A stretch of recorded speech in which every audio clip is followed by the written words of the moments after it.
Welcome to MetalVice in 666. I'm your host, Brian, joining the other host, Karen. And today we're going to do a venue episode. Yeah. We're going to start doing a sub-series like we've done other ones, like the Karen's Pick and posters and whatnot, right? But of venues, because for us, venues are very important. We like the venues. They can make or break I was a going to say that. Like a venue could make it enjoyable or not enjoyable to see a show. Because there's venues we go to like, we hate this fucking place. We don't want to see a show here again. House of Blues. Yes. But if we have to, we have to, and we will. Yeah, exactly. But if not, we'd rather it not be there type thing. Right. Well, then there's some like the amphitheaters where we're like, where can we go on this tour? Like travel on the tour so we don't have to go to Tinley Park and see it at the amphitheater. Right, exactly. So. And during our normal podcast, we would always bring up the venues at the beginning, especially if it was a new venue. So I think we're going to stop doing that on the regular episodes and just talk about venues here. I think that's a good idea. And like if we go to a new venue, then we'll have a 666 that'll come out shortly around when that episode comes out. Yeah, for sure. So one of the ones we go to a lot, and we'll start this off. We've already done one with the Salt Shed Fairgrounds when I went and talked to you about that. Yep. But another one, the second one in the series, I guess now, is going to be the Aragon Ballroom. Yes. We go there a lot, or we have been there a lot in the last couple of years to see shows, and it's for me, it's a hit and miss venue. I know you really like the venue. I like it as long as it's not 90 degrees. Yeah. This past time it was a little getting in. You've had some problems getting in and stuff at other types of concerts, like at EDM shows or whatever. So, yeah, I like it though. Yeah, so this Aragon Ballroom is up north off the Red Line.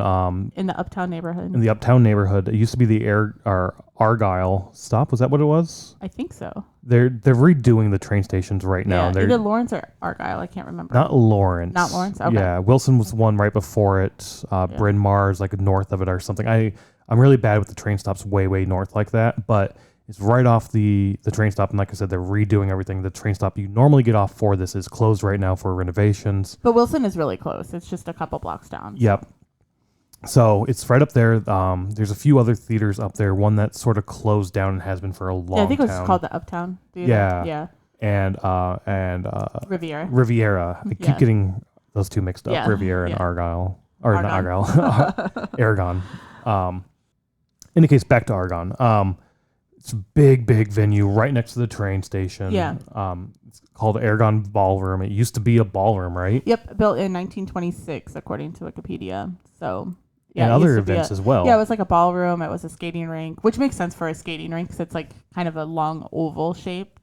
They had a boxing area there. It was like a discotheque. They had Mexican dancing there at one point in time. Yeah, a lot of stuff. So, and it's the thing that I kind of thought was really cool when I learned this a couple of years ago is it's named for the Spain or area of Spain of Aragon. Really? Yeah. Okay. Yeah.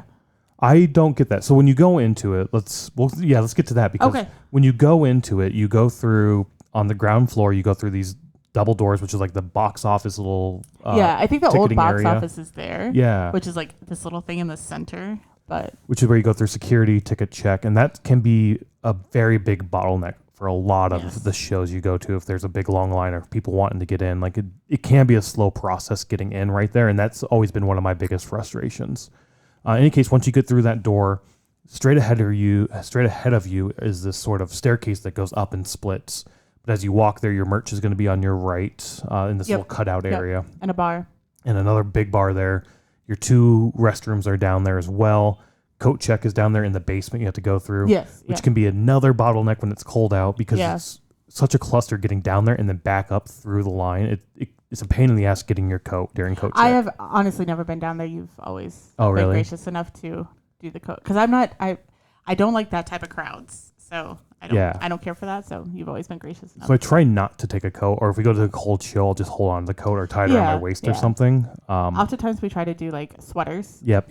Where it's like if we can get to the train and get there or take an Uber or something, that way we're not outside too much, we'll do that. But every once in a while we have to take a coat though. Because the coat check is a pain in the ass to get through. So those two bottlenecks, getting in and then coat check, are just very frustrating for me because it's just so disorganized and feels very it seems like that process could be streamlined either way. How to do it, I don't necessarily know. It feels like that's a very headachy spot for me. Yeah. So I've been sort of off the venue before that, or off the venue for that reason. any case, you go up those stairs. You can go left or right depending on what way you want to go. But then you're at the back of the venue, right? Yeah, and the looking ballroom, at the stage. Bars all around, and as you said, in the middle, there's this big open floor that you kind of like step down onto, and around the perimeter is this like these pillars holding up the balcony, and with bars all around and whatnot. So you can go through the pillars down to the floor, the dance floor, or the floor. Floor. Yeah.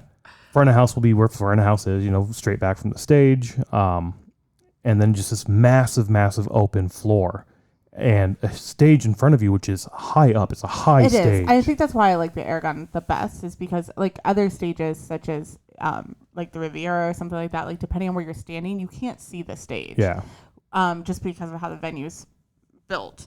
And at the Aragon, like I think only one time I like couldn't see the stage, and I think that was for like Jack White or something like that. Oh, we were really far in the back. Yeah, we were like really far in the back. But otherwise, every other show that we've ever been to, I can see the stage. Okay. And so that's why I like it, is because it is high up and you can see. Those pillars I talked about have this sort of decor around them, like you were talking about, that made it look like this village like a thing. Spanish city center type thing or plaza type thing. And above the balcony, you have this fake roof over the balcony that has like the clay shingles type things. Yep.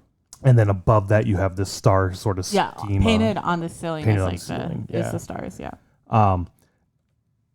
You say Spain. I don't get a Spain vibe from it. I get no, I get you. Yeah. I mean, it says on Wikipedia. I've seen it like in another vlog or something that it was a Spanish center. I don't know. I always get like an Italian vibe to me for sure. But I guess Mediterranean. Like they're both very Mediterranean. Maybe that's where this is from. But definitely we haven't get been that. to the Aragon area of Spain, so maybe it's a little bit different than Madrid where we went. Right. Yeah. We also, at this particular venue, though, we haven't been in the balcony either. That's usually where the VIP is. Have you ever been up there? I have for one show, an EDM show with some friends, and we went up there, and it's not bad. It's pretty cool.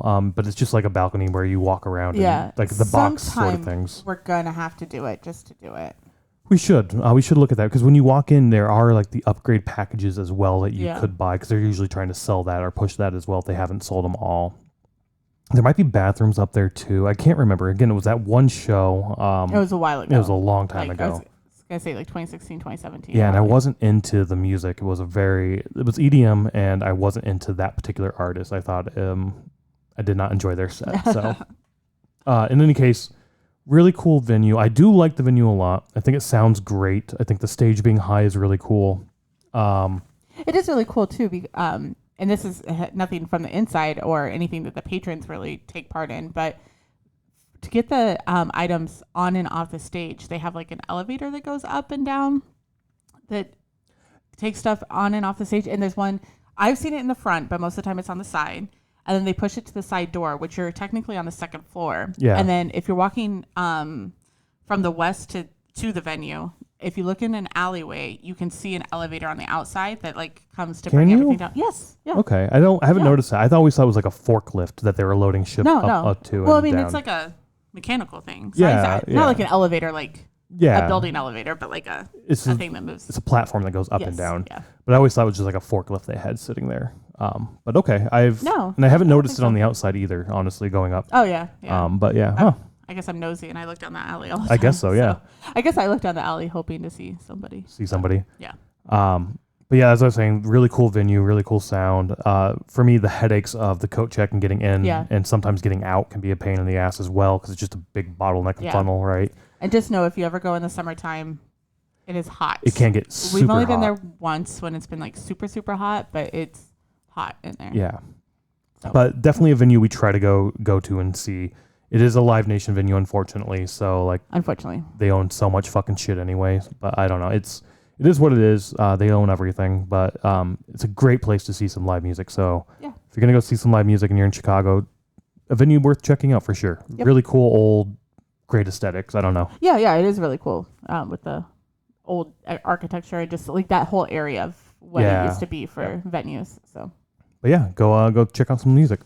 Yep. Bye.